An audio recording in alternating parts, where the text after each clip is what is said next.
السلام علیکم ورحمۃ اللہ وبرکاتہ۔ لکھتے ہیں جی مفتی جی اس حدیث کا ریفرنس چاہیے کہ علی رضی اللہ عنہ نے فرمایا سب لوگوں سے بہتر ابو بکر صدیق ہیں۔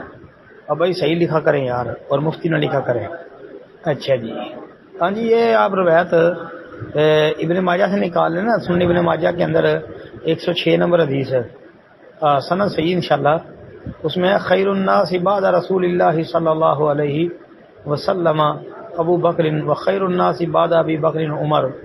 یہ جی عبداللہ بن سلمہ وہ کہتے ہیں کہ میں نے علی رضی اللہ سے سنا، سمیت علی سے سنا رضی اللہ تعالیٰ عنہ سے، یقول وہ کہتے تھے خیر الناس بعد رسول اللہ صلی اللہ علیہ وسلم کہ نبی علیہ الصلوۃ والسلام کے بعد سب سے افضل انسان ابو بکر رضی اللہ عنہ ہے، اور ابو بکر رضی اللہ عنہ کے بعد سب سے افضل انسان عمر رضی اللہ عنہ ہے۔ سند صحیح ہے انشاءاللہ اس کے علاوہ بھی جو ہے دلائل موجود ہیں۔ السلام علیکم ورحمۃ اللہ وبرکاتہ۔